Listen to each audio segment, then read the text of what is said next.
climat, Antea Group, on a décidé, de nous concentrer sur les impacts climatiques, les extrêmes climatiques. 3e conférence.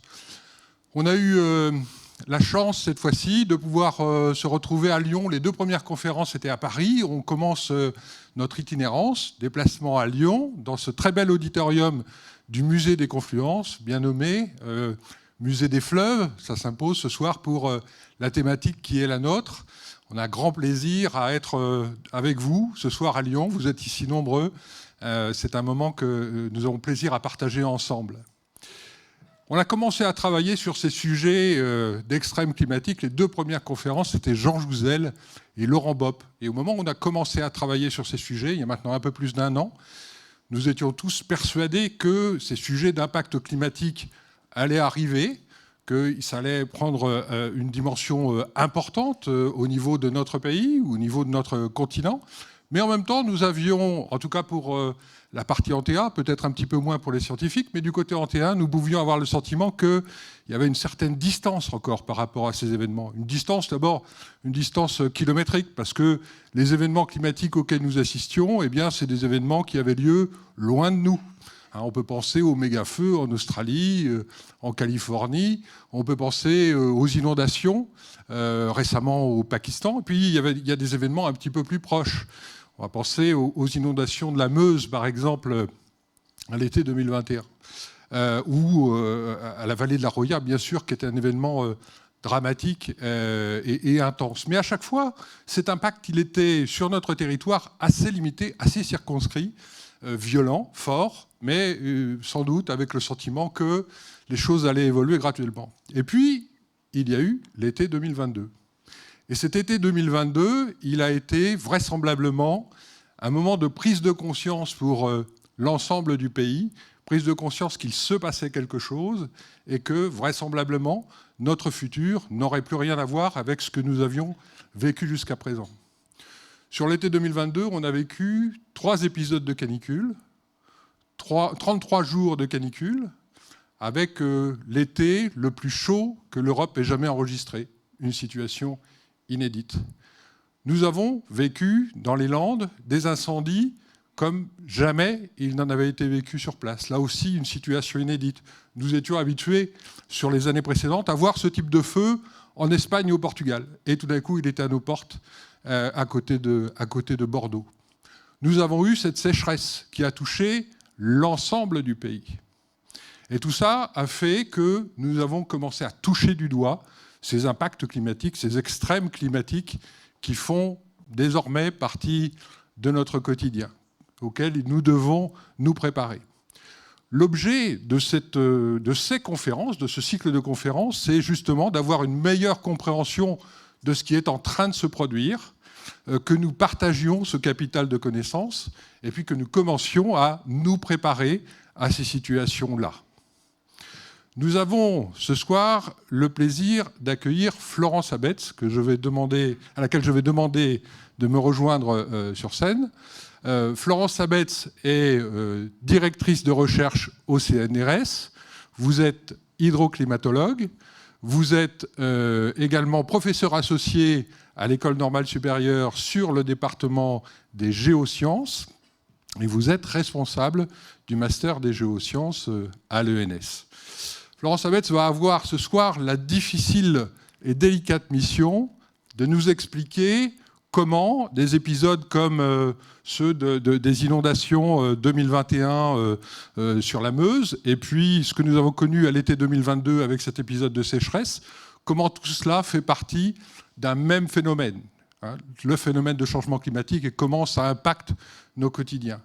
Mais vous allez aussi, je crois que c'est un de vos souhaits, nous indiquer comment il y a d'autres phénomènes qui sont aujourd'hui à l'œuvre, qui peuvent avoir des incidences sur le futur et qui ne sont pas simplement ceux du changement climatique. Donc une conférence qui va être riche et je crois avec beaucoup de nouveautés. Alors, je vais maintenant vous laisser la parole pour cette heure d'intervention. Merci.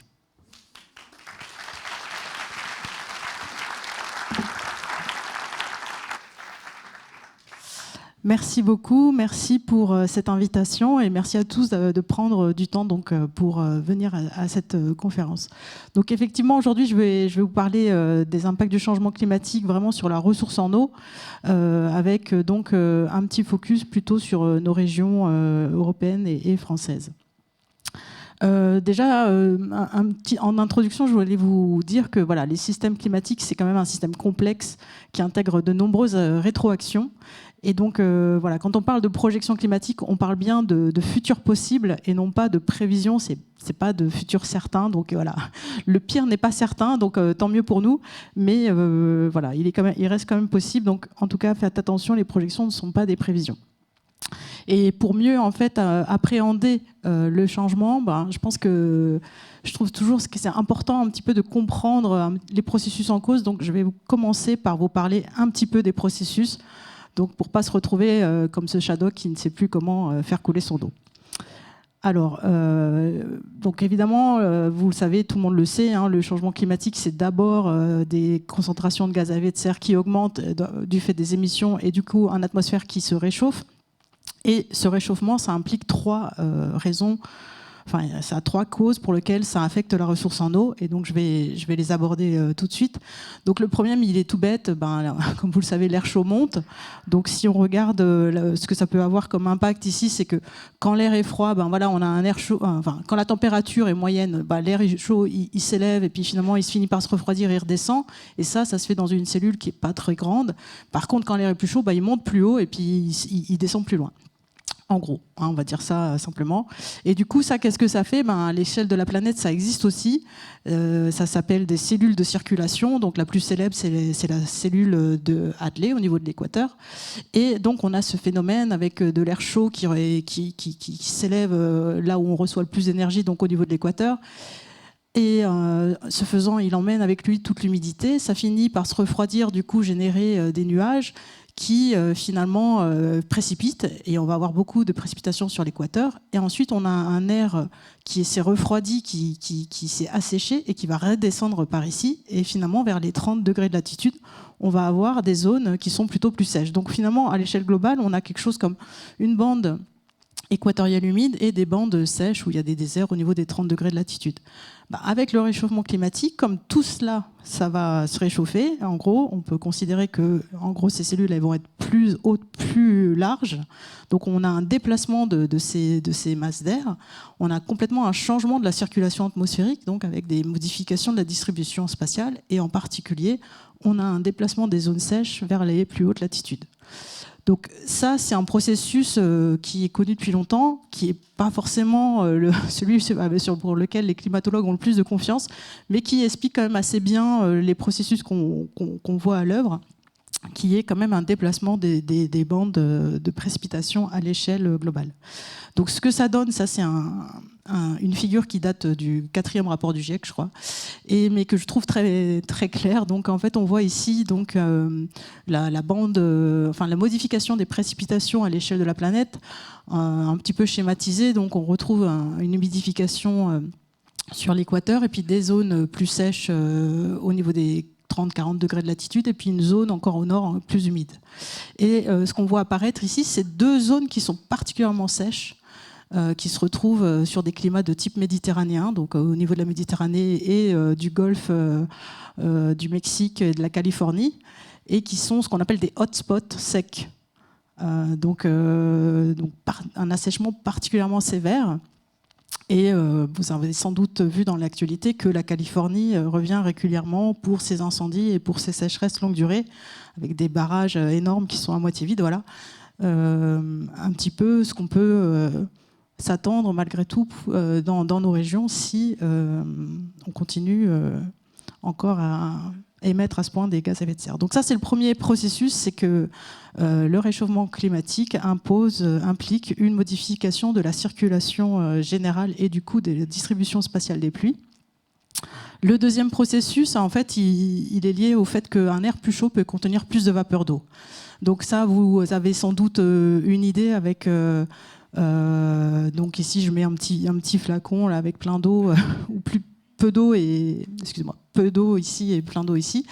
Et voilà, on va parler un petit peu d'humidité relative. Donc c'est L'humidité relative, quand on dit voilà, il y a 50% d'humidité ou 60% d'humidité, en fait, ça évoque la quantité d'eau dans l'air par rapport à une quantité maximale qui peut être portée dans l'air. Et en fait, cette quantité d'eau maximale, c'est elle un petit peu qui est modifiée par l'air chaud, enfin, le fait que l'air plus chaud peut porter plus d'eau. Alors, qu'est-ce qui se passe avec cette fameuse humidité relative ?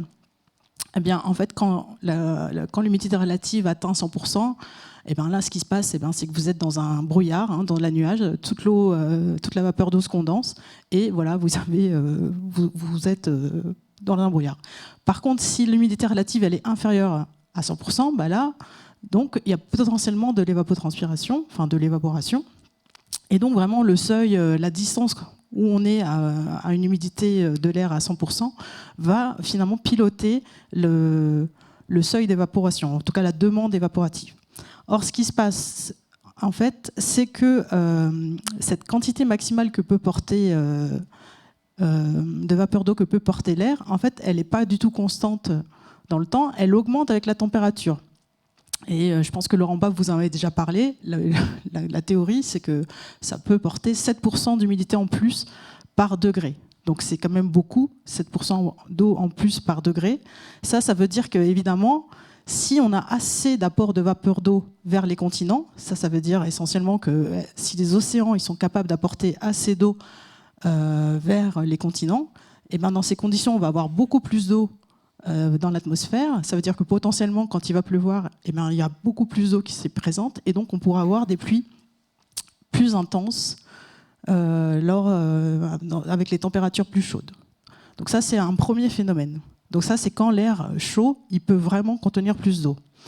Le problème qu'on a, c'est que très souvent, il n'arrive pas à contenir suffisamment d'eau, c'est-à-dire qu'on est loin de la saturation. Et dans ces conditions, et ça, c'est parce que justement les océans n'amènent pas assez de vapeur d'eau vers les continents. Et ça, du coup, ça a plusieurs problèmes. Ça veut dire que finalement, on accroît le déficit d'humidité dans l'air. Ça veut dire qu'on augmente la demande évaporative et du coup, on génère plus de sécheresse. Donc finalement, cette même loi, elle arrive à générer à la fois plus de pluie intense et plus de sécheresse. Et voilà, ça c'est d'autant plus vrai que finalement la colonne d'air à humidifier, elle est plus importante puisqu'un air plus chaud est plus haut. Donc en fait, la difficulté pour les océans d'amener assez d'eau sur les continents, elle est d'autant plus difficile que voilà, le volume à remplir est plus important. Donc ça, c'est les petits points vraiment de processus. Une fois qu'on a compris ça, après, je pense qu'on a tout compris. Voilà. Et maintenant, on va regarder un petit peu par rapport à ces processus. Est-ce qu'ils sont déjà observés en France et en Europe ? Alors, je commence par ces précipitations intenses. Et pour ça, je vais vous présenter une étude qui a été réalisée sur un site relativement extraordinaire qui est le site de Uccle en Belgique, ça doit être tout près de Bruxelles, qui est un site extraordinaire parce que ça fait 100 ans qu'ils ont des observations de pluviométrie à un pas de temps de l'ordre de 10 minutes. Donc vous imaginez, en 1900, les gens, je ne sais pas comment ils faisaient pour faire ça. Bon, de nos jours, je vois, mais à l'époque. Donc, ce que vous avez ici, c'est un graphique qui va présenter donc ici la quantité de précipitation au pas de temps horaire, et ici la température. Et ici, vous avez les pentes à 7%, donc qui sont issues de la théorie. Alors, ce que ça donne, c'est pour les précipitations horaires les plus importantes. Donc, ça, c'est des quantiles. Donc les pluies les plus fortes à 90%, 95%, 99% ou 99,9%.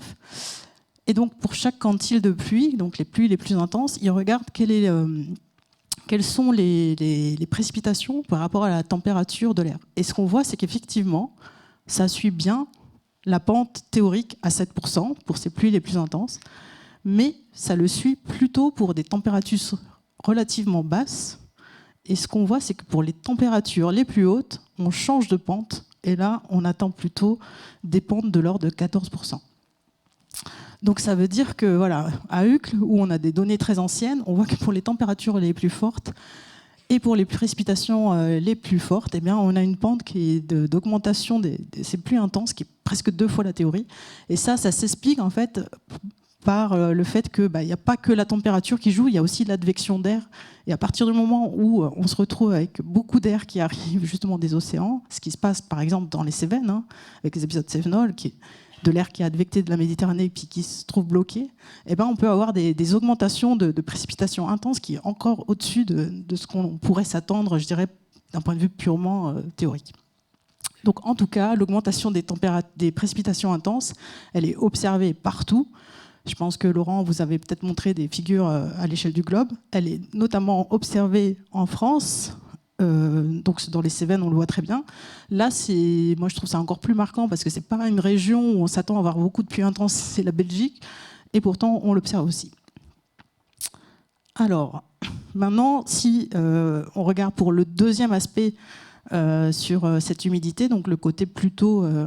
il n'y a pas assez d'humidité dans l'air et effectivement, ça peut générer des sécheresses. Je vous ai mis ici une figure qui est une évolution de l'humidité relative dans l'air au niveau européen. En fait, c'est une anomalie.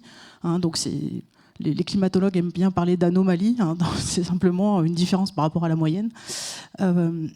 Donc, vous avez l'évolution de l'humidité relative entre 1980 et 2020. Et vous voyez que, en gros, il y avait plus d'humidité dans l'air au début, en 1980, que de nos jours. La pente, elle est très nette, elle est très significative. En région parisienne, on avait fait une étude qui montrait que, voilà, on avait jusqu'à une perte de 1,20% d'humidité dans l'air par décennie. Donc c'est vrai aussi dans les régions. Et là aussi, vous avez la carte de l'évolution de cette humidité relative pour cette année.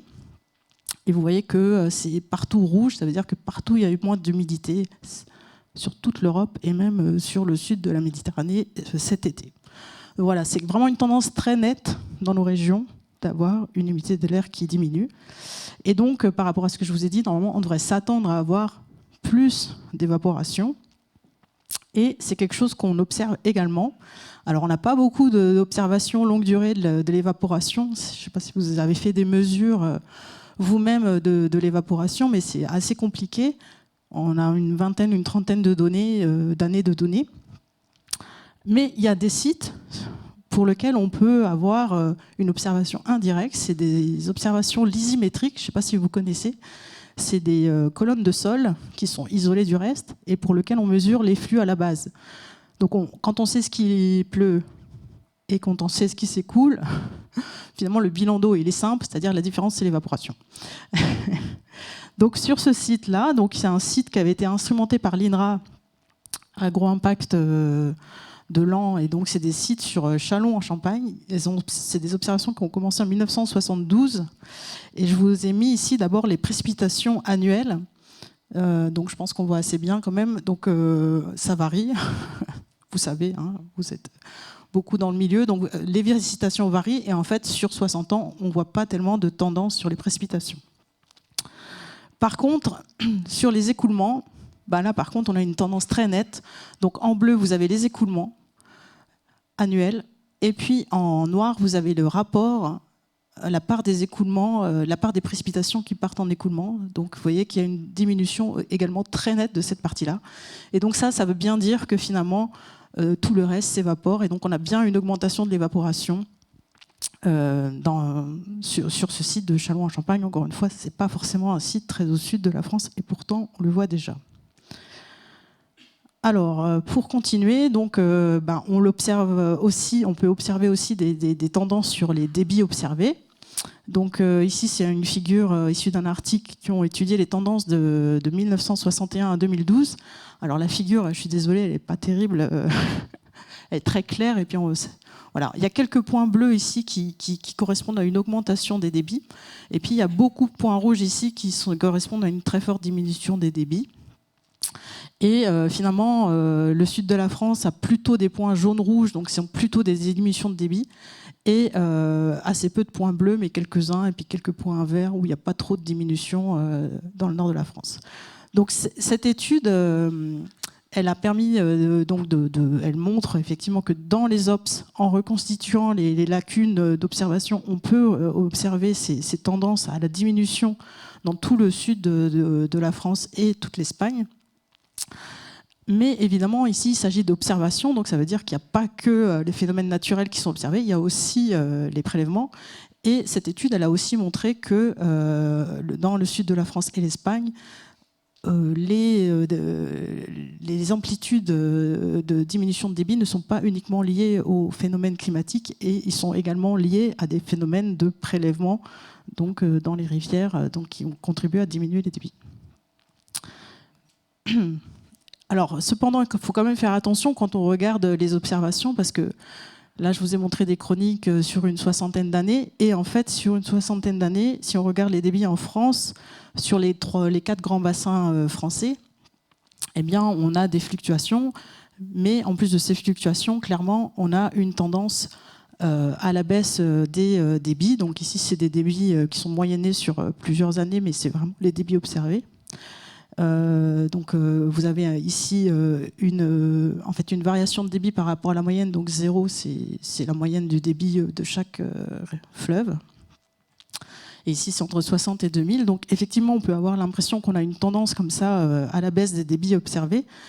Cependant, quand on regarde sur l'ensemble de la chronique, ce qu'on voit plutôt, ce n'est pas uniquement une diminution, c'est une oscillation dans le temps des débits observés, avec une oscillation par rapport à la moyenne qui atteint facilement, par période, plus 20% ou moins 20%. Et donc, c'est loin d'être négligeable. Donc, est-ce qu'on est aujourd'hui simplement dans une variabilité liée à ces fameuses oscillations, ou est-ce qu'on est vraiment sur déjà un déclenchement de la réponse au changement climatique? Et bien finalement, sans doute un peu des deux.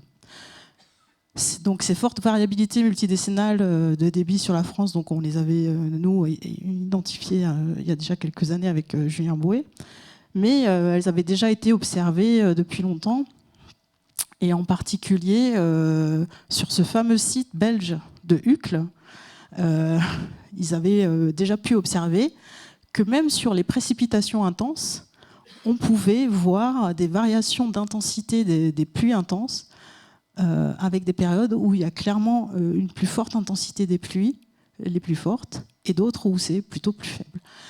Et vous voyez, avec cette variabilité multidécennale qui est très importante, et qu'on a pu également identifier avec Rémi Bonnet sur le bassin versant de la Seine, où on voit qu'il y a des périodes qui sont clairement plus propices aux inondations que d'autres.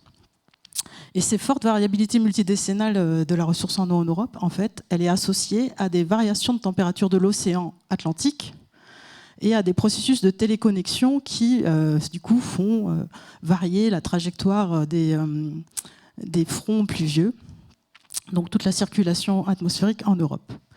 Donc pour nous, on est sensible à la variabilité multidécennale atlantique, donc on appelle souvent oscillation multidécennale atlantique. Son petit mot, c'est AMO. Et vous avez ici sur une figure issue du 6e rapport du GIEC l'anomalie de température qui est associée à cette variabilité. Donc toujours anomalie, c'est simplement la différence par rapport à la moyenne. Donc simplement, ça montre que voilà, il y a des moments où l'océan Atlantique peut varier de l'ordre de 0,3 degrés. Ça ne paraît pas beaucoup comme ça, mais ça suffit pour avoir des signaux importants sur la circulation atmosphérique et les précipitations en Europe. Donc l'AMO, ici, c'est issu des observations. Et ce que je vous ai montré ici, c'est comment il est reproduit par les modèles de climat. Donc par les climats du dernier rapport du GIEC, vous voyez qu'ils sont capables de voir également qu'il y a des moments où l'océan Atlantique est un petit peu plus chaud. Mais vous voyez que ça n'a pas tout à fait la même intensité ni la même forme, même si c'est ici une moyenne multidécennale. Surtout, ce qu'on voit, c'est qu'ils n'ont pas du tout la même chronologie. Vous voyez ici la chronologie estimée de cette température de l'océan, donc sur cette partie-là, sur cette boîte-là. Donc entre 1900 et 2010. Donc en noir, c'est ce qui correspond à une reconstitution historique de ce signal variabilité multidécennale. Et en noir, en rouge et en bleu, c'est ce que sont capables de faire les modèles. Donc vous voyez qu'on en est loin. Et donc les modèles sont assez loin d'être capables de reproduire cette variabilité multidécennale qui pourtant a des impacts très forts sur les précipitations ou la ressource en eau en Europe. Et en plus de ça, ils sont de toute façon encore moins capables de déduire de ces variabilités les circulations qui affectent l'Europe, ce qu'on appelle la téléconnexion. Donc tout ça pour dire que l'origine de ces variabilités multidécennales, elle est bien comprise. Pourtant, voilà, elles ne sont pas si bien reproduites dans les modèles de climat. Et les impacts sur les continents en particulier sont mal reproduits. Donc, encore une fois, ça veut dire qu'il faut toujours être prudent quand on exploite des projections climatiques, parce qu'il y a encore des choses qu'on ne connaît pas. Et par contre, ça ouvre tout un champ de recherche qui s'appelle les prévisions décennales, sur lequel travaillent de nombreux collègues. Donc, je vais m'arrêter sur cette partie variabilité multidécennale, mais bon, il faut bien comprendre que ça peut impacter la façon dont on interprète des tendances et dans laquelle on va pouvoir se projeter. En termes de tendances, donc je voulais vous parler quand même de l'évolution des sécheresses en France. Donc ici, c'est un petit graphique qui vient du ministère de l'Environnement qui trace l'évolution des arrêtés sécheresse en fonction des 3 fameux seuils, donc alerte, alerte renforcée et crise, entre 2012, qui est le début de la période sur laquelle ils ont collecté ça, et 2021. Donc c'est en pourcentage de la surface de la France. Et moi, j'ai essayé d'extrapoler ce que ça pouvait être cette année. Bon, cette année, ce qu'on sait, c'est que ça a été très large, très étendu, et puis très long. Donc c'est pour ça que j'ai mis quelque chose de très large. Mais je n'ai pas les données sur 2021. En tout cas, ce qu'on voit, c'est que par rapport au début de la décennie 2010, eh ben, on avait plutôt des sécheresses peu étendues et pas trop fortes, peu de rouge, on va dire, et que ces dernières années, on a vraiment beaucoup de seuils de crise et des sécheresses qui durent plus longtemps. Alors ça, c'est, on va dire, quelque chose de peu scientifique. S'il s'agit d'arrêter sécheresse, c'est des décisions de préfet, même si c'est basé sur des critères. Donc, en fait, on peut faire mieux que ça, mais pour faire mieux que ça, finalement, on va quand même souvent passer par des modèles parce qu'on n'a pas toujours toutes les ops. Et ici, je vais vous montrer donc l'extension des sécheresses agronomiques qui sont estimées avec un modèle qui s'appelle SIM et pour lequel on peut reconstituer les surfaces du sol, la superficie des sols en période de sécheresse, c'est-à-dire avec en gros une période de retour de 10 ans secs, qui donc depuis 1959. Et ce qu'on voit donc ici, c'est par exemple qu'en 59, il y avait 20% de la surface de la France qui était sèche, très peu en 67 par exemple, et puis bon, un pic en 76, 89, 2003, etc. Et puis ici, c'est la même chose, mais moyennée sur plusieurs années. Et donc ça fait clairement apparaître qu'il y a une tendance à l'augmentation des sécheresses sur la France. Donc vous n'êtes pas surpris, vous en doutiez. Voilà. Et en termes d'occurrence des sécheresses les plus impactantes, bon, 76 également, vous n'êtes pas surpris, c'est une sécheresse sans doute qui revient très souvent. 2003, une sécheresse beaucoup plus courte, associée à une canicule, mais quand même qui atteint une superficie importante. Et puis une sécheresse souvent qui est beaucoup moins connue, qui est celle de 89-90, qui est en fait une sécheresse hivernale, donc un déficit de pluie très fort en hiver, mais qui a également impacté très fortement toute la France. Alors, si maintenant on regarde cette sécheresse donc agronomique, c'est-à-dire le déficit d'eau dans les sols, si on la compare maintenant à une sécheresse hydrogéologique, c'est-à-dire un déficit d'eau dans les nappes, ici c'est encore un résultat de modèle, c'est issu du modèle AQIFR. Vous avez les zones qui sont en déficit avec une période de retour de 10 ans en rouge et avec une période de retour de 5 ans en jaune. Et ce que vous pouvez voir, c'est que les pics les plus forts ne sont pas tout à fait en phase avec les sécheresses du sol. En particulier, on a plutôt une grosse période de sécheresse qui s'étend autour des années 73, avec quand même un pic en 76, mais voilà, heureusement que ça n'est pas arrivé un petit peu avant. On voit qu'en 89, ça allait, mais c'est surtout quelques années après que ça n'allait pas. On voit qu'en 2003, par exemple, les nappes étaient plutôt bien rechargées. Donc finalement, ce qu'on voit, c'est qu'aujourd'hui, on n'a pas vraiment eu de phasage entre des sécheresses des nappes et des sécheresses des sols. Et c'est tant mieux, parce qu'on peut se dire que le jour où ça va arriver, et ça risque de pas tarder, eh ben, les impacts seront encore plus sévères. Voilà, bon, là c'est la même chose. Et enfin, donc, pour parler des sécheresses, donc, j'en ai déjà tout petit peu parlé, mais il y a cette notion de sécheresse anthropique que vous connaissez peut-être déjà, mais qui paraît importante à Il faut un petit peu insister dessus. Donc ici, je vous présente ce qui serait un débit naturel en pointillé et un débit observé, donc avec les prélèvements du coup en continu. Et puis ici, une barre qui serait une barre à un niveau de crise sécheresse. Et donc, si on regarde une courbe comme ça, quand les débits naturels dépassent ce fameux seuil, on peut considérer que c'est une sécheresse qui est liée au climat. C'est vraiment la variabilité climatique qui fait qu'on atteint un seuil de sécheresse. Et par contre, quand c'est l'autre, le trait continu, les débits observés donc, qui dépassent ce seuil, ça veut dire que là, c'est une sécheresse qui est due aux humains. Et on voit qu'on peut distinguer des sécheresses qui sont principalement liées au climat, d'autres qui sont particulièrement liées aux humains, et puis des combinaisons des deux. Et en fait, c'est quand même assez important de distinguer ces deux types de sécheresses, parce qu'il y a plusieurs études qui ont démontré que l'homme est de plus en plus à l'origine d'intensification des sécheresses. Et par exemple, entre 1980 et 2010, des études ont montré que il pouvait y avoir jusqu'à 27% des sécheresses qui étaient liées à l'homme à l'échelle globale et 20% en Europe. Donc c'est quand même considérable déjà. Il s'agit ici de sécheresse hydrologique essentiellement. Et ici, c'est une petite carte qui montre l'aggravation de la sécheresse liée au prélèvement lors de la sécheresse de 2003 en Europe. Et en fait, c'est au moins 10% jusqu'à plus de 100%. Et pour cette canicule, pour cet épisode de 2003, les prélèvements humains auraient intensifié la sécheresse de 40% à jusqu'à un facteur 3. Donc voilà, c'est quand même très important. Donc on n'a pas forcément ces études-là pour toutes les sécheresses, mais encore une fois, un épisode, un impact des humains très marqué sur l'occurrence des sécheresses.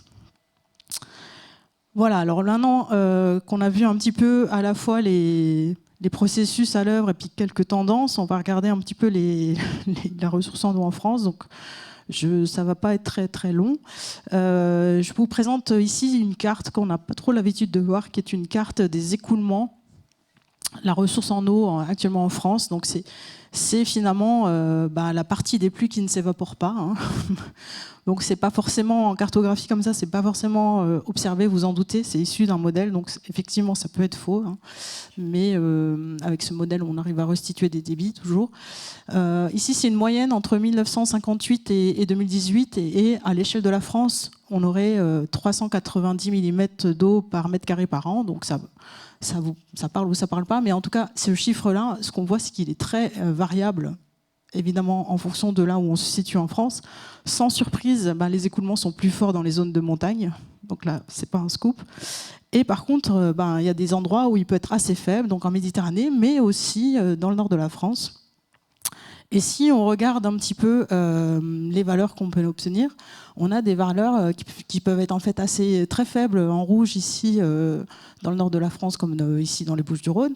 On peut avoir des valeurs relativement faibles, disons en Dordogne. On peut avoir des valeurs modérées et donc forts au niveau du relief. Mais si on regarde par rapport typiquement à une consommation humaine importante qui sont l'irrigation, ce qu'on peut constater, c'est que finalement dans les pays de la Loire, par exemple, la dose d'irrigation moyenne par hectare, non pas par hectare, mais par mètre carré, elle est à peu près du même ordre de grandeur que l'eau disponible, l'écoulement disponible, et ça c'est à peu près pareil pour chaque région.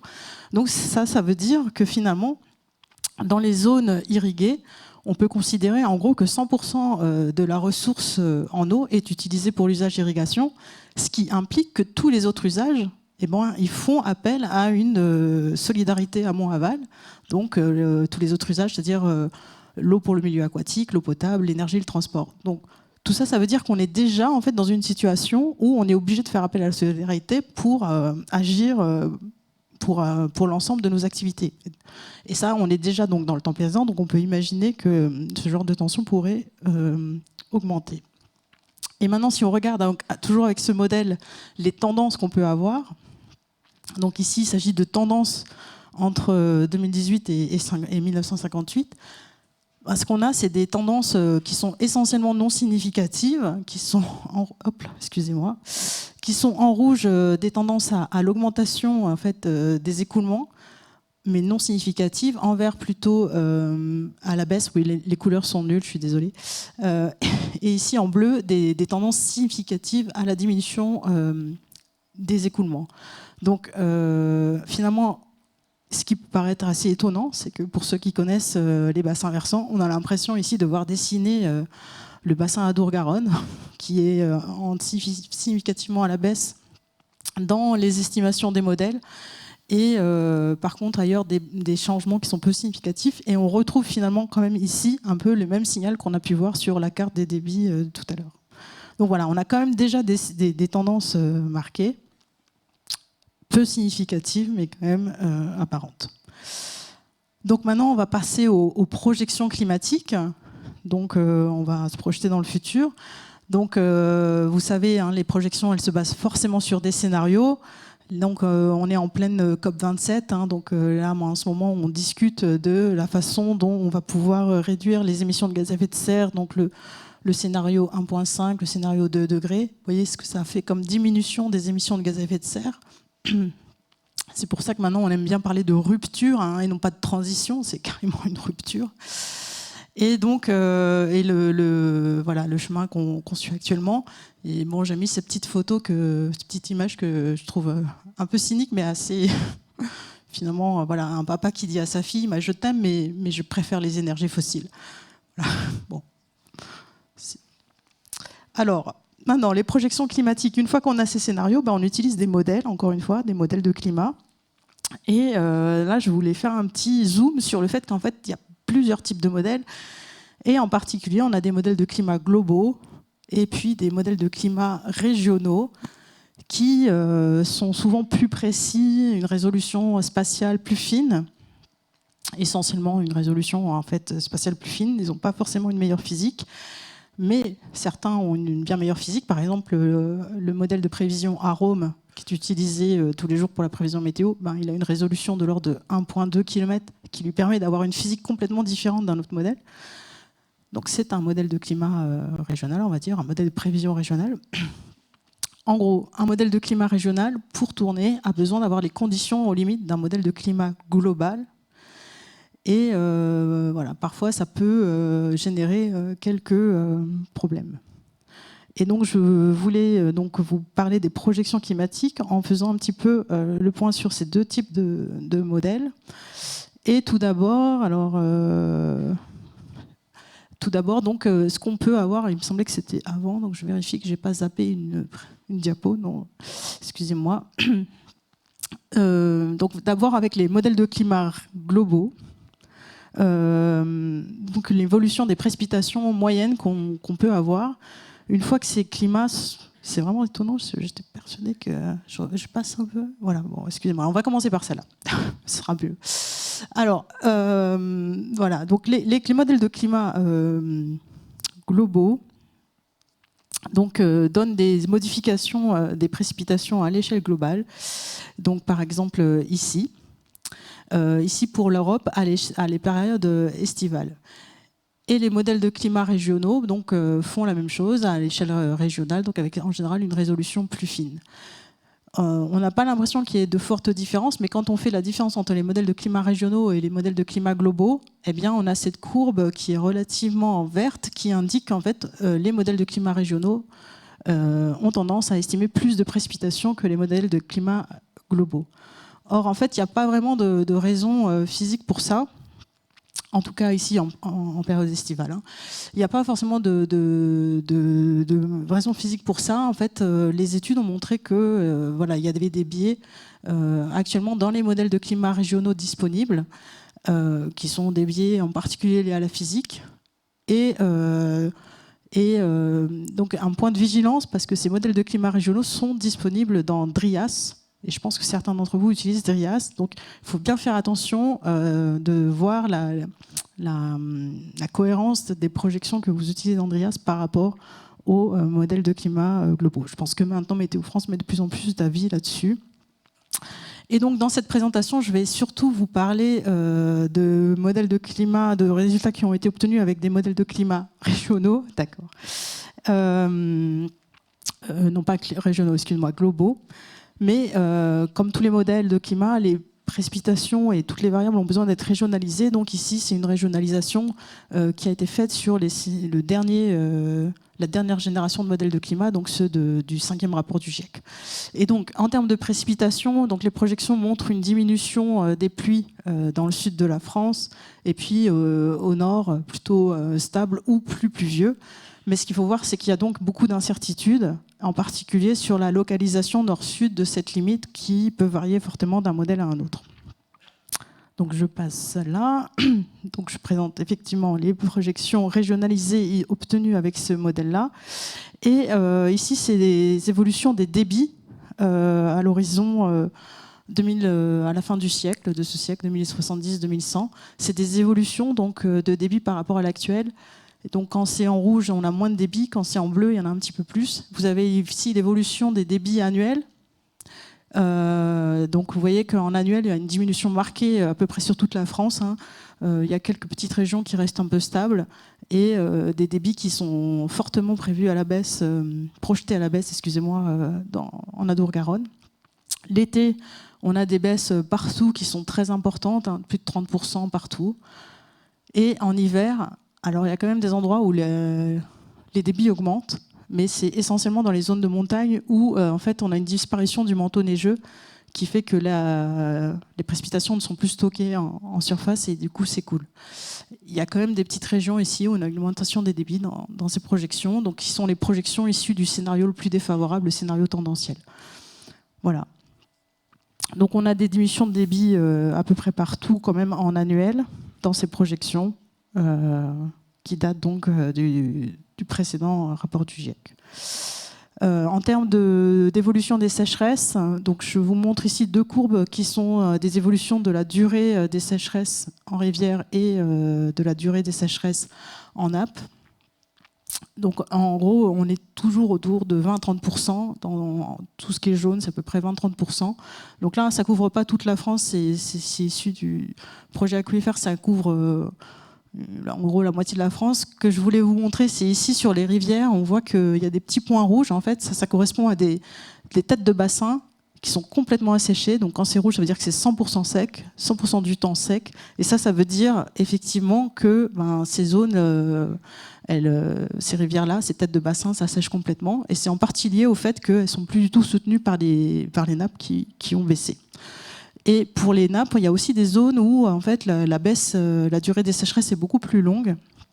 Et c'est en général associé à des zones où les prélèvements aujourd'hui sont très forts, trop importants par rapport à la ressource en eau future.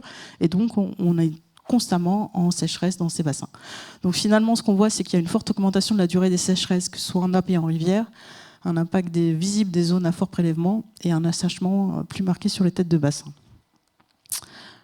Alors, cette évolution des sécheresses, malheureusement, elle fait guère de doute. Dans toutes les études, on retrouve ça. Donc là, je vous ai mis une étude que je trouve assez bien illustrée, qui est celle de Samaniego et al., qui montre l'évolution de la durée des sécheresses les plus longues à l'échelle européenne pour différentes évolutions de la température globale.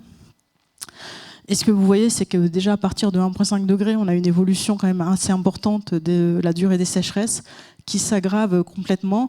Et par exemple, vous voyez, 60 par exemple, ici, c'est déjà une sécheresse qui peut durer 5 ans, 60 mois en fait.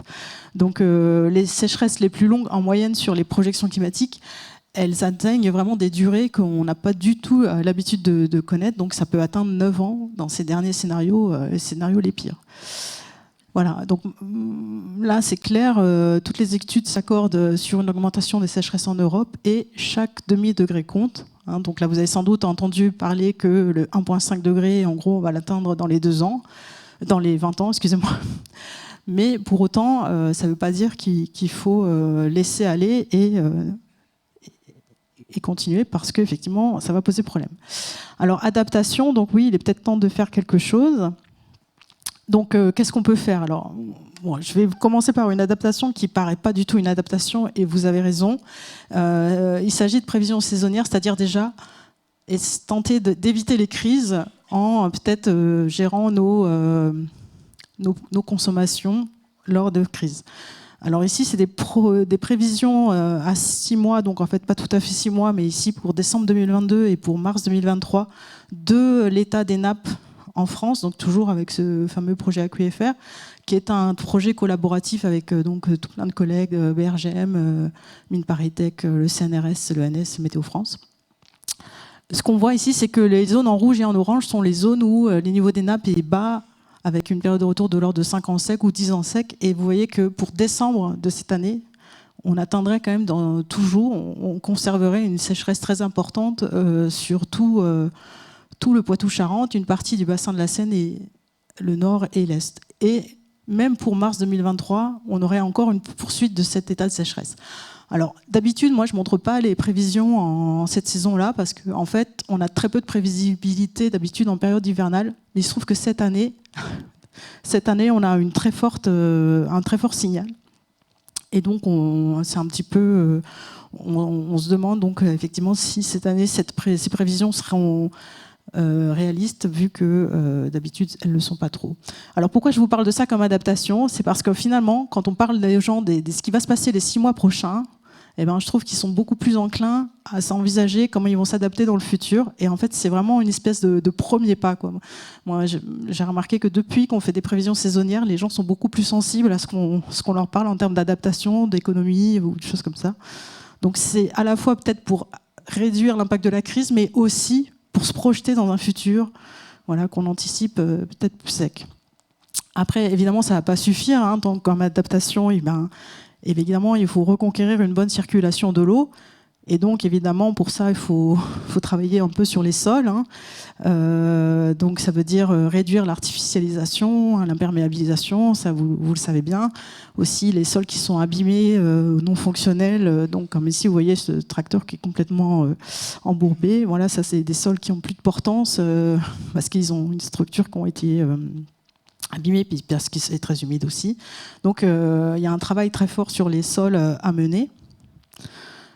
Et là, je vous propose un petit zoom sur l'agroforesterie, avec quelques images ici du type d'agroforesterie, donc en particulier un type qu'on n'est pas très habitué, je pense encore en France, mais peut-être que vous êtes plus habitués, donc qui sont vraiment le fait d'avoir des céréales entre des arbres, hein. Mais aussi le bocage, évidemment, c'est une forme d'agroforesterie. Et pourquoi je vous en parle, c'est parce que ça est aussi dans le dernier rapport du GIEC, l'agroforesterie ressort comme une des solutions les plus efficaces pour tout un tas d'aspects, que ce soit l'atténuation, la qualité des sols, la biodiversité et la production agricole. Donc ici, j'ai repris du coup un petit logo du ministère de l'Agriculture où ils disent voilà, ça permet de réduire tous les aspects bénéfiques. Et donc, dans le rapport du GIEC, donc, on voit que ça permet de réduire d'environ 50% le ruissellement, l'érosion hydrique, les transferts d'herbicides et les pertes en nutriments. Ça augmente la porosité des sols, la quantité d'eau à la capacité au champ par rapport à des parcelles sans arbres. Ça permet de réalimenter en eau les cultures, c'est ça qui peut paraître étonnant. Il y a un effet d'ascenseur hydraulique. Donc le fait d'avoir des racines profondes permet de remonter l'eau qui sera ensuite utilisable par les cultures en surface. Et puis évidemment, ça a des co-bénéfices sur la biodiversité. Voilà. Et puis bien sûr, il y a les autres façons de s'adapter, donc ralentir les écoulements, ça... vous avez peut-être vu qu'on a depuis 30 ans pas mal amélioré le fait d'accélérer les écoulements pour les évacuer l'eau, hein, donc c'est avec les drainages agricoles, avec finalement beaucoup de tuyaux en ville, etc. Il faut prendre évidemment soin des zones de rétention naturelle, les zones humides, les nappes, et puis bien sûr la sobriété des usages. Et donc pour conclure, voilà, clairement l'eau elle est menacée par les activités humaines, pollution, dérèglement du climat, prélèvement. Et pour finalement y remédier, les solutions doivent multiplier les co-bénéfices, hein, sinon on ne va pas y arriver. Donc des co-bénéfices pour l'atténuation du changement climatique, la préservation de la biodiversité, qui est l'autre grande crise qui nous menace, hein, la réduction des pollutions et la préservation des sols.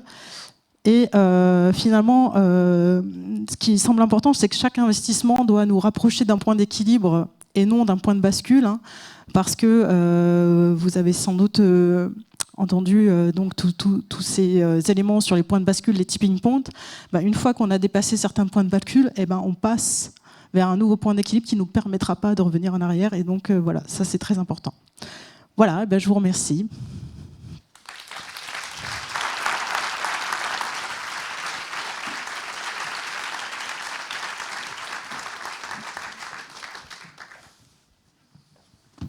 Merci beaucoup pour cet exposé.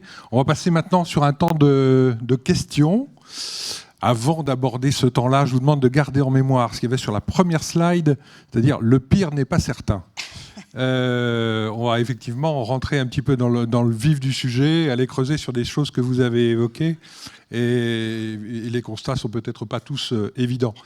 Une première question, vous avez évoqué ces cycles pluridécennaux, dont on a compris que finalement il pouvait y avoir une combinaison entre le changement climatique et puis ce phénomène cyclique.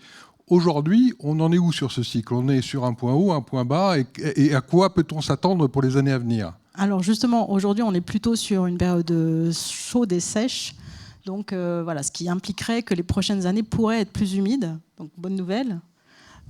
Par contre, même si ça arrive, ce serait temporaire, et parce que par contre la tendance au changement climatique, elle est très marquée, mais il n'est pas impossible que les prochaines années, alors peut-être pas, disons peut-être 2025-2030, soient quand même plus humides, malgré le fait qu'on soit dans un assèchement lié au changement climatique. Vous arrivez à bien positionner ces retournements de cycle ou... Non, pas du tout, parce qu'en fait, c'est pas vraiment une oscillation, c'est bien une variabilité, et les processus qui amènent à ces changements, c'est des circulations océaniques, et l'océan est lui-même impacté par le dérèglement climatique. Donc voilà, on ne sait pas très bien. Dans le passé, on a vu des périodes de 60 ans, 80 ans, un petit peu plus, donc on ne sait pas très bien.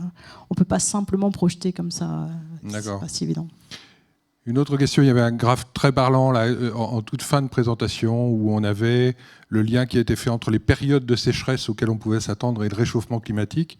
Je crois qu'on était à plus 3 degrés sur la carte qui était la plus rouge. Aujourd'hui, en tendance, on est où?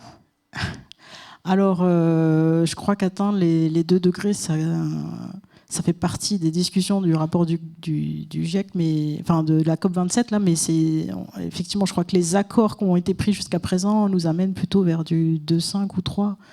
Oui, on est loin encore de ce résultat-là. Il va falloir vraiment changer le braquet, on va dire, pour l'atténuation. Donc en tendance, aujourd'hui, on est sur ces cartes les plus rouges que l'on a observées. Oui, malheureusement, je crois, oui. Vous aviez positionné, d'ailleurs, vous disiez, on était à 70 ans, je crois que c'était ça la projection. Oui, c'est à la fin du siècle, effectivement. Donc, alors, mais on a entendu que les choses peut-être allaient plus vite que ce qui était prévu initialement, et en particulier les phénomènes de cet été ont fait qu'un certain nombre d'acteurs se sont dit tiens, il est en train de se matérialiser des choses que l'on positionnait à 10, 15 ou 20 ans. Est-ce que vous confirmez cela, que les phénomènes se déroulent plus vite ou non, vous êtes... Moi, mes collègues climatologues me disent que c'est pas vrai, qu'il n'y a pas de changement, il n'y a pas d'accélération, que c'était quand même prévu, c'est statistiquement impossible. Voilà, donc je ne vais pas dire autre chose. C'est vrai qu'on... Voilà. Par contre, ce que je peux vous dire, c'est que les 50 degrés à Paris, il y a 5 ans, les climatologues n'y croyaient pas. Maintenant, ils se demandent si ce sera avant 2050. Bon. Gardez la première slide en tête. Hein.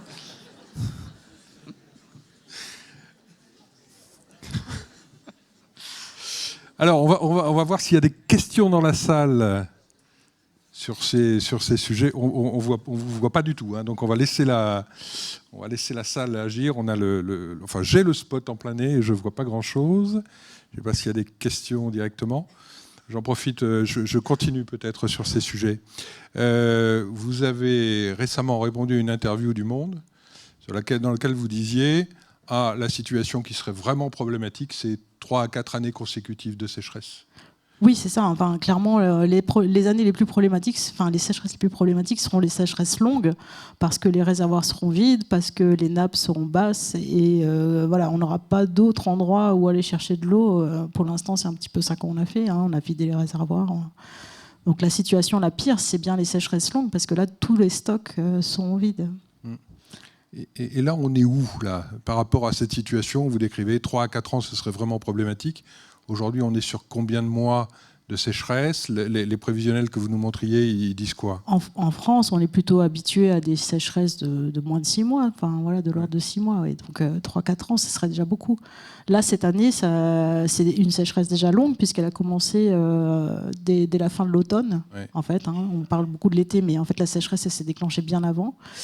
Et donc, je dis, les dés étaient déjà pipés dès le début de l'été. Et l'automne 2022 n'est pas terrible. Et l'automne 2022 n'est pas terrible. Donc, c'est vrai que nous, nos prévisions, pour le coup, nous laissent à supposer que ça pourrait perdurer.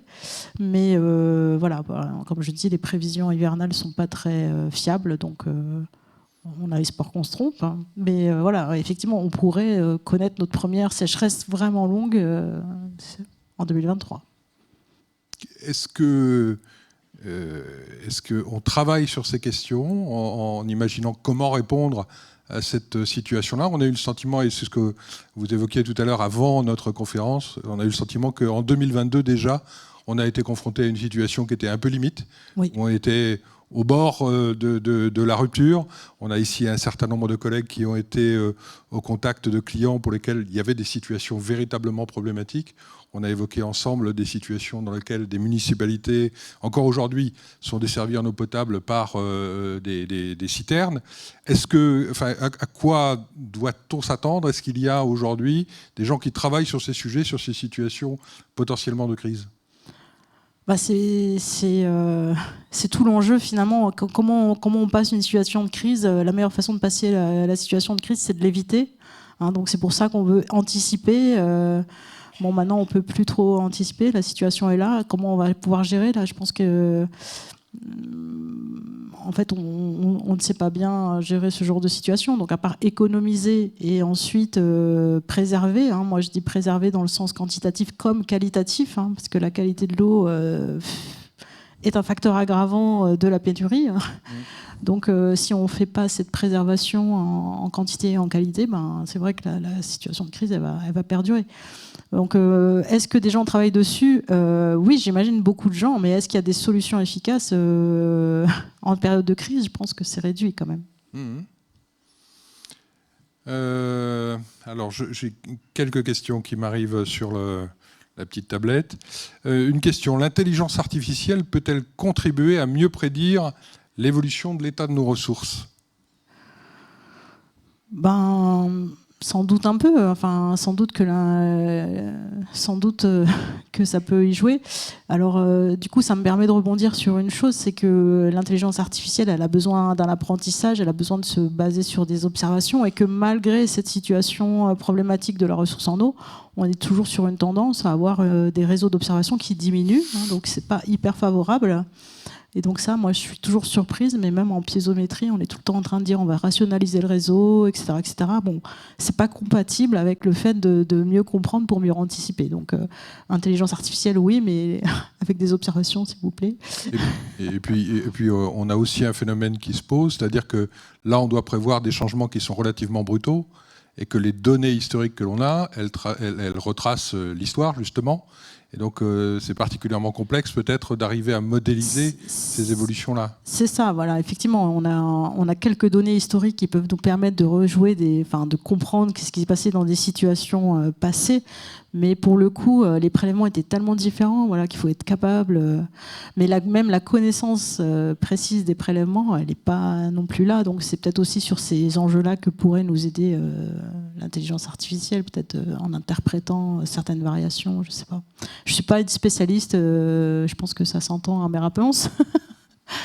Voilà, mais... Ok, je reviens alors un peu plus sur le contenu de votre présentation. Il y a un moment où vous avez évoqué le fait que la totalité des écoulements servait à l'irrigation et que du coup, on mobilisait la solidarité amont-aval. Oui. Qu'est-ce que c'est que cette notion de solidarité amont-aval? En fait, c'est quelque chose qu'on fait tout le temps. Hein. La solidarité amont-aval, c'est qu'en fait, on utilise de l'eau qui a été générée en amont. En fait, la plupart de notre ressource en eau, je pense que ça se voyait clairement, vient des montagnes. Et donc, l'usage qu'on peut en faire en aval, il est bien lié au fait qu'en amont, ils ne l'ont pas consommé. Et donc, beaucoup d'usages ont lieu en aval parce que c'est des zones plus plates, plus favorables à l'emplacement d'usines ou d'agriculture. Et donc là, on dépend bien en fait, du fait que si on consomme toute notre eau en local, c'est bien, on est bien dépendant de la disponibilité de cette eau en amont. Et c'est là qu'on comprend en fait cette solidarité amont-aval. Ça veut dire que tout le monde ne peut pas prélever partout pour malgré tout tous les usages, parce que forcément à un moment il y a conflit, quoi. C'était simplement pour illustrer le fait que ces conflits ils viennent bien du fait qu'à un moment donné on dépend de cette solidarité, et que s'il n'y a plus de solidarité, ben, il y a conflit. Alors du coup je vais saisir la perche que vous me tendez pour vous interroger sur une question qui fait un peu l'actualité. S'il y a une question dans la salle, non pas encore. Ah si. Il y a une question. Xavier.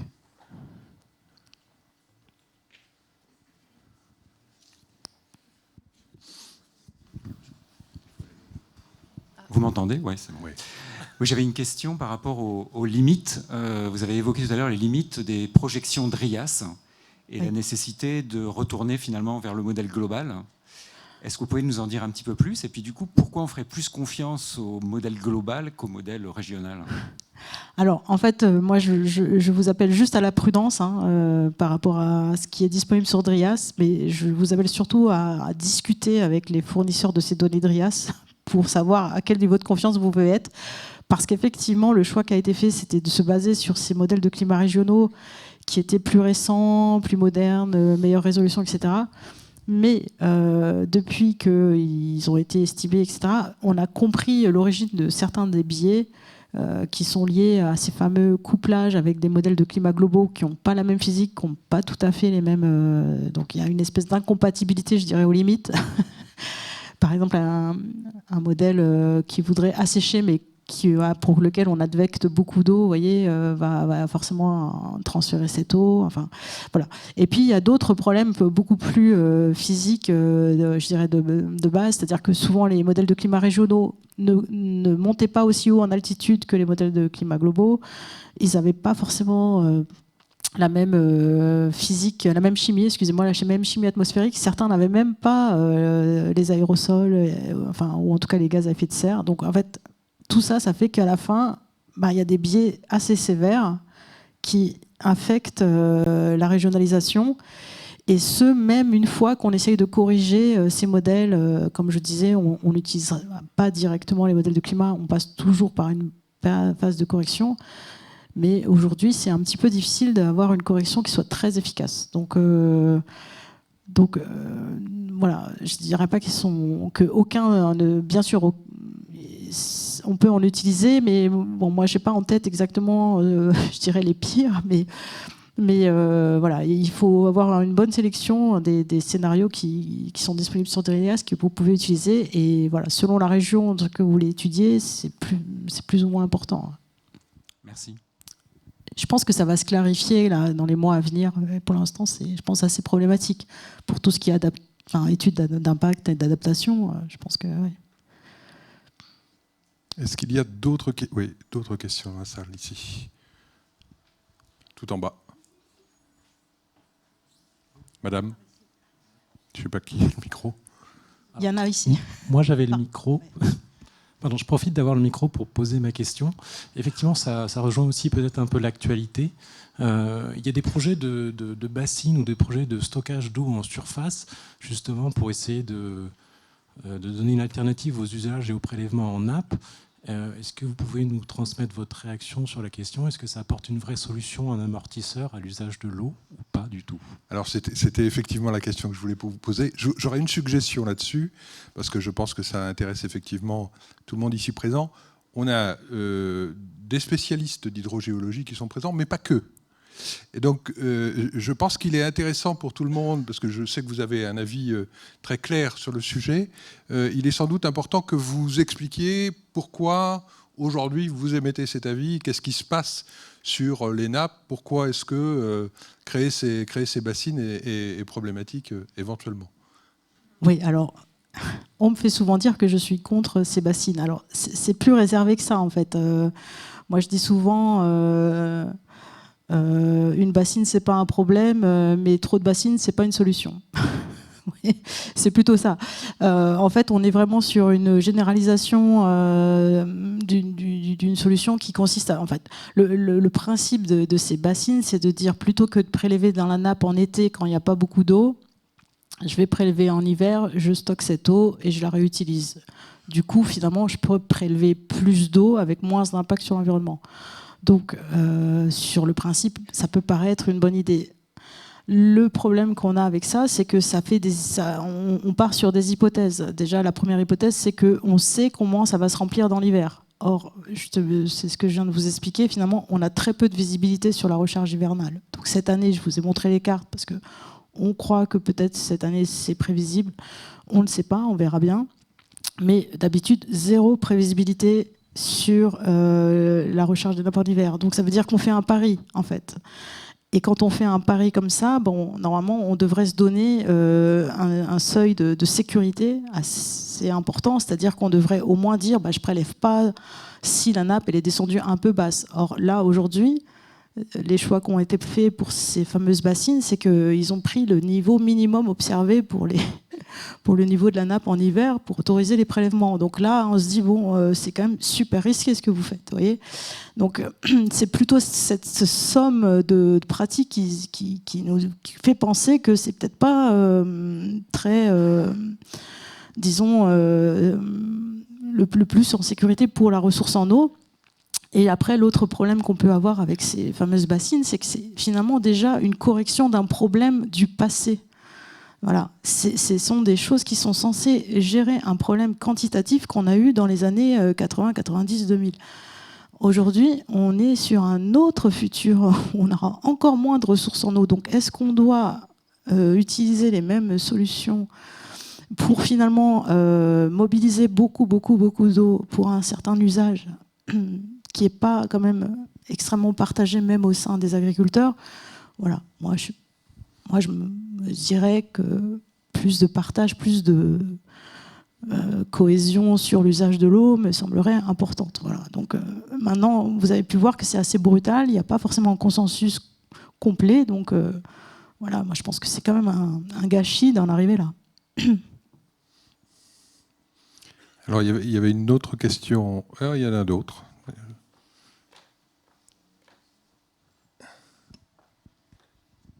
Bonsoir. Vous avez mentionné que le facteur humain était un facteur aggravant.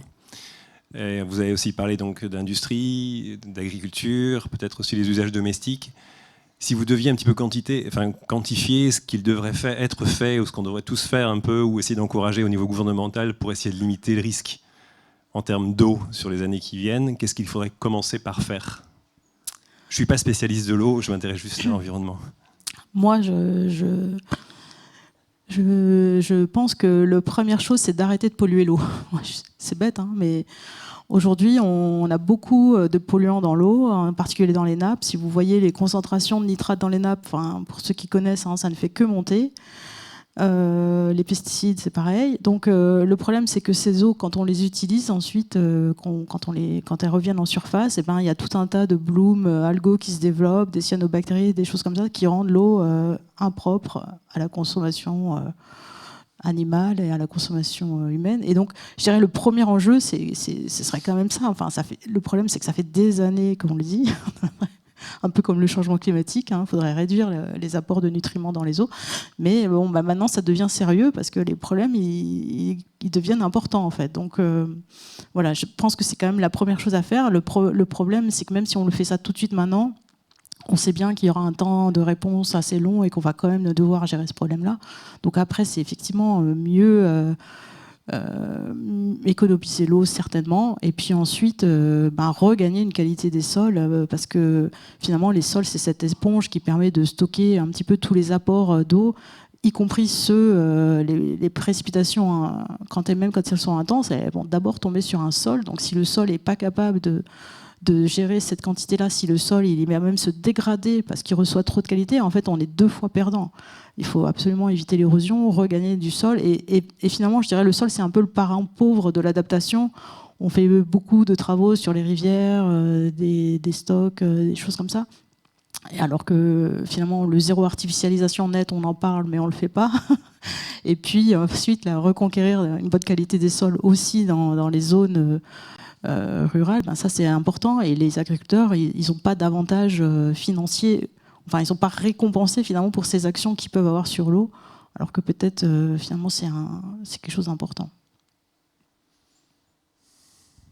Je crois qu'il y avait une autre intervention, une autre question. Si vous aviez une question complémentaire ou... Alors, c'est pas que l'agriculture, en fait, hein, parce que bon, moi, je suis très impliquée sur le bassin Seine-Normandie, donc on a vu ces dernières années qu'il y avait des accidents industriels qui ont énormément généré de pollution, donc attention aussi, il peut y avoir des pollutions ponctuelles qui ont des dégâts très importants. Donc aujourd'hui, en fait, on a pas mal travaillé sur les pollutions ponctuelles parce qu'elles étaient les plus efficaces, mais on n'est pas à l'abri d'un accident qui vont en générer de nouvelles. Donc c'est vraiment ça le problème. Et après, les pollutions qui sont plus difficiles à gérer, c'est quand même les pollutions diffuses. Donc voilà, c'est pour ça. C'est des sujets qui doivent faire écho ici, dans cette assemblée. Sylvain. Oui, une question. Merci tout d'abord pour la présentation. Nous n'avons pas beaucoup parlé de la partie mer, donc j'aimerais poser une question sur la hausse du niveau de la mer et donc l'impact que ça peut avoir sur la ressource en eau. Les experts s'accordent à dire qu'il y a une hausse du niveau de la mer dont l'élévation pourrait atteindre 1 mètre à l'horizon fin de siècle. Cette élévation de l'ordre du mètre aura probablement un impact important sur la dégradation de la qualité des eaux et aussi certainement sur l'aménagement du littoral, avec probablement des problèmes d'inondation. J'aimerais avoir un peu votre éclairage, votre avis sur le sujet. Oui, alors effectivement, la hausse du niveau des mers, en plus, elle a un côté un peu inéluctable, c'est-à-dire qu'elle va durer très très longtemps, 200-300 ans au moins.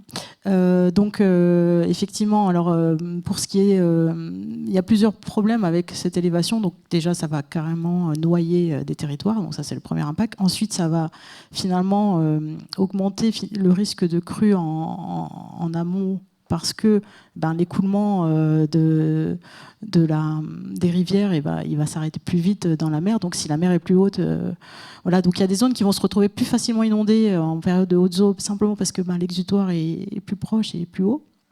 Donc toujours dans le bassin Seine-Normandie, la ville de Rouen par exemple est pas mal menacée par des crues à cause de ces phénomènes-là, mais c'est pas le seul.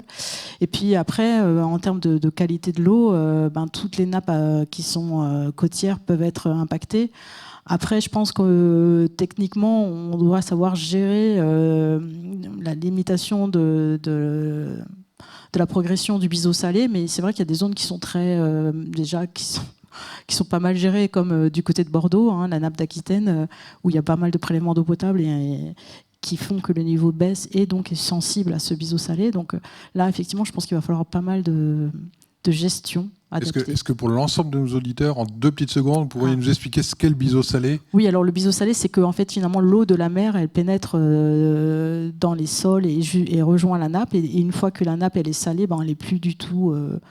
on ne peut plus du tout utiliser cette eau-là, que ce soit pour les activités humaines, eau potable ou les autres. Enfin, voilà. Donc il faut vraiment éviter la progression de cette eau salée dans l'eau douce. Et pour ça, donc, finalement, il y a on appelle ça la gestion active des aquifères, c'est-à-dire qu'on essaye de réduire, de mettre plus d'eau pour faire une espèce de dôme qui empêche ce biseau salé de se propager. Mais effectivement, ça demande une gestion très, très, très importante et l'acquisition de données. Il faut avoir des données, sinon on peut ne pas bien gérer ce qu'on fait. Donc voilà. Après, sur l'ensemble du territoire, je pense que c'est surtout la nappe d'Aquitaine qui est marquée, le Marais Poitevin, etc. Des zones comme ça. Il y a une autre question ici. Alors pour ceux et celles qui nous regardent à distance, vous avez la possibilité de poser des questions également qui nous sont relayées sur scène. Philippe. Oui, donc merci encore. J'ai une question en prévision des sécheresses très longues et de l'assèchement des nappes et de l'outillage un petit peu des pratiques sur la répartition des ressources et la gestion intégrée des ressources. la France fait partie quand même des précurseurs historiques sur le côté réglementaire, sur la régulation des prélèvements. Est-ce que vous pensez qu'on est correctement outillé aujourd'hui par rapport à ces événements qui vont être très longs, très difficiles à gérer? Je pense, aujourd'hui, il y a les prélèvements pour l'eau potable, les champs captants, il y a l'industrie, l'agriculture, les associations écologistes qui revendiquent l'évitement des ASEC pour l'écosystème, tout simplement, la biodiversité. Est-ce que vous pensez qu'on peut y arriver comme ça? Ou est-ce qu'on est vraiment face à des challenges qui nous dépassent un peu aujourd'hui? Oui, alors c'est une très bonne question, je trouve, parce que voilà, éviter les ASEC, a priori, on peut se dire quelque part que le monde de demain ne sera pas celui qu'on connaît aujourd'hui, et donc quelque part, fatalement, il y aura des ASEC demain. Donc est-ce que des stratégies qui consistent à soutenir absolument des étiages pour différentes causes, est-ce que c'est vraiment durable? Est-ce que c'est vraiment enviable? Est-ce que c'est comme ça que la biodiversité va s'adapter? C'est pas gagné. C'est des questions qui doivent se poser, je pense, au cas par cas. Mais en tout cas, ce qui est clair, c'est qu'il y a des endroits où des rivières coulent aujourd'hui et ne couleront pas demain. Pour autant, c'est pas une raison pour l'accélérer. C'est-à-dire, c'est pas pour autant qu'on peut se dire, tant pis, je peux prélever, ça va faire un ASEC, c'est pas grave, parce que dans 20 ans, on a considéré que ce sera un ASEC. Vous voyez, c'est tous ces enjeux-là, finalement, qui sont pas faciles à gérer, mais il y a vraiment une question d'adaptation du milieu naturel aussi, qui a besoin aussi de temps pour s'adapter. Donc on peut pas passer en gros j'avais 40 cm d'eau tout l'été à plus rien du tout jamais. Donc si on maintient tout le temps un niveau d'eau, je pense à ça parce que c'est vraiment, il y a des bassins qui sont vraiment sur cette logique de je vais soutenir les étiages à fond. Bon, on sait bien que ça va pas pouvoir durer. Donc est-ce qu'il vaut mieux pas laisser un petit peu faire pour laisser une adaptation naturelle? Est-ce qu'une adaptation naturelle est possible à la vitesse des changements? Je ne sais pas. Tout ça, c'est une bonne question. Et est-ce qu'on est bien adapté? Moi, je pense pas encore vraiment. Je pense qu'il n'y a pas encore une prise de conscience complète de l'impact qui sont à venir. Je pense qu'il y a des prélèvements qui sont autorisés actuellement, notamment dans les nappes profondes, qui n'ont peut-être pas beaucoup d'intérêt, qu'on pourrait limiter et qui permettrait de sauvegarder des ressources pour des gestions de crise. Voilà, bon. Mais je pense que tout le monde va travailler collectivement à ça. D'autres questions? Moi, j'avais une petite question pour inverser le focus sur les têtes de bassin versant où on est passé assez rapidement. Sont quand même a priori un enjeu assez stratégique et en termes de sécheresse, les éléments un peu marqués, puis aussi avec beaucoup de manque de données historiques, parce que c'est pas forcément là qu'on a mis non plus le focus. Du coup, je voulais avoir un peu votre avis sur ces têtes de bassin versant un petit peu critiques et où on aura peut-être aussi un peu moins de facilité d'adaptation sur ces zones-là. Oui, effectivement, les têtes de bassin, c'est vraiment celles qui vont souffrir le plus vite. C'est celles qu'on voit qui souffrent actuellement. Donc, vous connaissez peut-être, il y a un réseau d'observation qui s'appelle ONDE, qui sont des gens qui vont regarder auprès de ces petites rivières, est-ce qu'il y a de l'eau, est-ce que l'eau s'écoule, etc. Donc, c'est un réseau qui existe depuis une dizaine d'années, je crois, qui est vraiment très utile pour connaître, comprendre. Et c'est vrai que les têtes de bassin sont particulièrement importantes parce que souvent c'est quand même de l'eau de qualité où il y a une biodiversité singulière qui existe. Et donc l'assèchement de ces têtes de bassin, ça veut dire aussi la disparition de toute cette biodiversité. Et donc là, je pense qu'effectivement, il faut vraiment faire des efforts pour éviter l'aggravation de ces sécheresses par les activités humaines sur ces têtes de bassin. C'est déjà ça qu'on peut faire. On ne peut pas forcément tout de suite modifier ni les pluies ni les précipitations, par contre, ni l'évaporation, mais par contre au moins gérer la pression rajoutée par les humains sur ces têtes de bassin pour éviter en tout cas qu'elles se dégradent trop vite et donc permettre une adaptation plus naturelle de cette biodiversité, même si à terme on s'attend à ce qu'elle disparaisse, quoi. Je vais avoir une question. Je reviens sur votre présentation.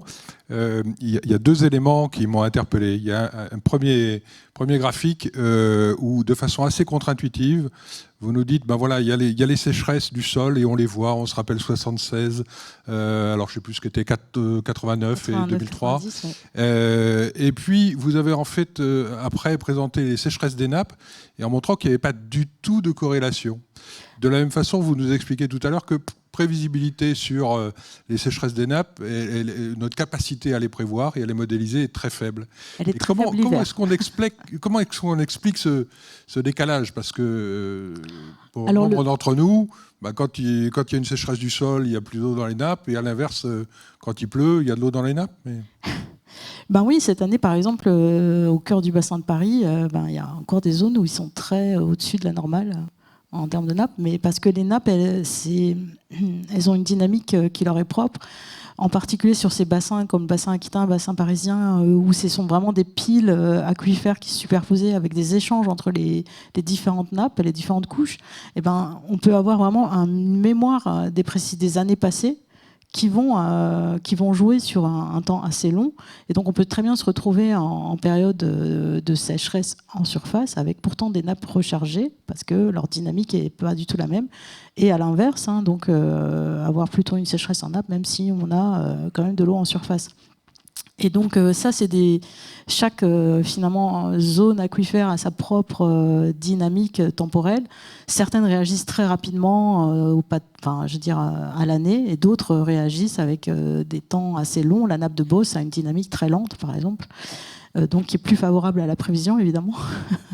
Et pourquoi on n'arrive pas à bien simuler les prévisions, pourquoi les prévisions en hiver sont pas bonnes? C'est parce que les prévisions de précipitation et donc de recharge, actuellement, c'est vraiment la prévision météo qui n'est pas fiable. Ça va vraiment dans tous les sens, et donc on n'a pas encore de signal. Donc cette année, comme je disais, exceptionnellement, les prévisions météo ne vont pas dans tous les sens. C'est pour ça que on pense que cette année, il y a une prévisibilité de l'hiver. C'est pas encore sûr, donc on verra à la fin d'hiver si c'était vrai. Mais d'habitude, c'est vraiment ce manque de signal sur les pluies prévues qui fait qu'on n'a pas de prévision à 6 mois. C'est pas... à l'inverse, je dirais que justement, les prévisions saisonnières marchent pour les eaux souterraines, parce que justement, ils ont une dynamique assez lente et ne réagissent pas à tous les événements précipitants, qui fait qu'on arrive du coup à mieux les prévoir. Je ne sais pas si j'ai bien répondu à votre question. Si, parfaitement. Une question qui touche au sol cette fois-ci. Est-ce qu'on peut imaginer qu'à l'avenir, nous ayons des successions de périodes très sèches en été, pluviométrie intense sur l'automne et l'hiver, et que pour autant, la recharge en nappe ne soit pas au niveau escompté? Alors, en fait, des précipitations intenses sur plusieurs mois en automne, c'est pas vraiment les scénarios les plus probables. Ce qui est très probable, par contre, c'est d'avoir quelques épisodes de pluie très intenses à l'automne. Donc ça, c'est extrêmement probable. Mais ça peut être des quantités très importantes, mais sur des durées relativement courtes a priori. Et ça, oui, ça c'est très probable. Et pour autant, ça ne va pas forcément jouer effectivement sur la recharge de la nappe, parce que pour qu'une nappe se recharge, finalement, il faut que l'eau elle ait le temps de s'infiltrer d'abord dans les sols et puis tranquillement d'aller vers la nappe. Donc en fait, il faut plusieurs journées de pluie, on va dire. C'est pas uniquement un cumul en quantité de pluie, mais c'est vraiment un cumul sur plusieurs jours qui fait qu'on va pouvoir recharger une nappe. Et donc la difficulté d'épisodes de pluie intense qui auraient lieu en automne, c'est qu'effectivement ça va tomber sur un sol assez sec, donc ça va pas tellement s'infiltrer, ça va donc beaucoup ruisseler, sans doute faire des dégâts. Et après ça, on va revenir sur une période relativement sèche, et ça va pas être favorable à la recharge des nappes. Ce qu'on observe, c'est qu'en ce moment, la période de recharge des nappes a tendance à diminuer en durée, ce qui est lié au fait qu'effectivement, l'évaporation est plus importante, et donc on arrive avec des sols plus secs qui demandent plus d'eau finalement pour être humidifiés, et donc pour générer la recharge des nappes. Donc on comprend bien que la recharge de nappe, c'est lié à des précipitations, mais aussi la qualité du sol. Vous avez évoqué l'agroforesterie comme étant une solution. est-ce qu'il y a des réflexions qui portent sur la composition des sols eux-mêmes, sur la géologie des sols? Alors pour les sols, on parle de pédologie, mais ça c'est difficile à modifier. Par contre, ce qui est très souvent évoqué, c'est la qualité du sol en termes de quantité de matière organique, qui sont plutôt cumulées sur la surface, les 30 premiers centimètres à peu près, et qui sont beaucoup liées à la façon dont les sols sont travaillés, donc le labour, la restitution des résidus de culture, etc., qui permettent d'avoir un meilleur stock de carbone dans les sols, ce qui est bon pour l'atténuation, mais aussi plus de matière organique, plus de vie dans les sols et une porosité qui fait que l'eau peut mieux circuler, et aussi un effet éponge qui fait que les sols vont contenir plus d'eau. Donc finalement, c'est vraiment très bénéfique pour l'eau, pour l'agriculture, pour la biodiversité. Donc c'est vraiment partie des solutions qui sont à mettre en avant, voilà, la reconquête de la qualité des sols. C'est vrai en zone rurale, c'est vrai en zone urbaine. Hein. Les jardins sont souvent pas des sols de très bonne qualité, ils sont complètement refaits, il n'y a pas de vie. Voilà, donc c'est un peu vrai partout. Merci beaucoup. Je comprends qu'on a des petits problèmes de connexion, donc les questions peinent à nous remonter. J'ai une question sous les yeux. Des phénomènes naturels comme l'éruption volcanique des îles Tonga, avec un rejet énorme d'eau dans l'atmosphère et la stratosphère, a-t-il un impact sur l'effet de serre et pour combien de temps? Oui, les éruptions volcaniques ont beaucoup d'impact sur le climat parce qu'ils peuvent dégazer beaucoup, envoyer beaucoup d'aérosols. En fait, ce qu'on a souvent, c'est des impacts importants parce qu'ils sont capables d'envoyer dans la stratosphère, enfin en tout cas à très haute altitude, tout un tas de gaz et de particules qui peuvent faire ombrage et finalement, sur un temps court, rafraîchir le climat. Mais en fait, les scientifiques disent maintenant que c'est qu'une première réponse et que sur les temps longs, ça a tendance plutôt à réchauffer. Donc les premiers mois, voire années, ça dépend de la quantité de particules émises, ça contribuerait à un refroidissement, puis ensuite à un réchauffement. Donc c'est pas très favorable non plus. Mais en tout cas, c'est des choses qui sont bien vues dans le passé, hein, enfin même dans le passé récent, et qui sont bien sûr impossibles à intégrer dans les projections climatiques.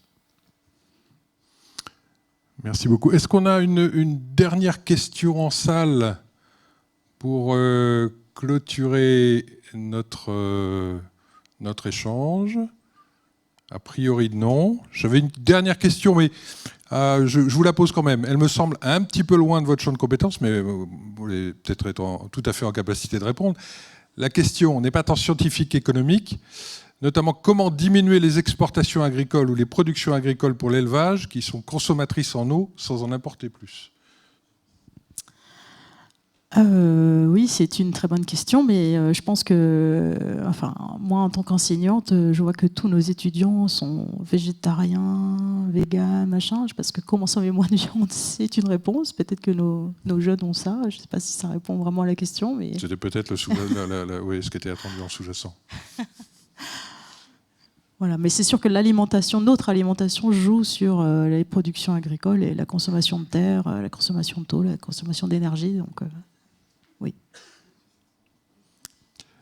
Merci beaucoup, Florence Abetz, pour cet échange. Merci très beaucoup. Clair, très productif. Merci à tous. Nous allons clore cet épisode de discussion. On va avoir l'occasion, pour ceux qui sont à Lyon, on va avoir l'occasion de prolonger l'échange. Vous aurez la possibilité en plus de visiter différentes salles du musée qui nous sont ouvertes exceptionnellement ce soir, dont l'une particulièrement sur les fleuves. Donc vraiment, je vous invite à aller les visiter. Et puis, il y a un moment vraiment de partage qui nous attend. Merci beaucoup et à très bientôt. Au revoir. Merci.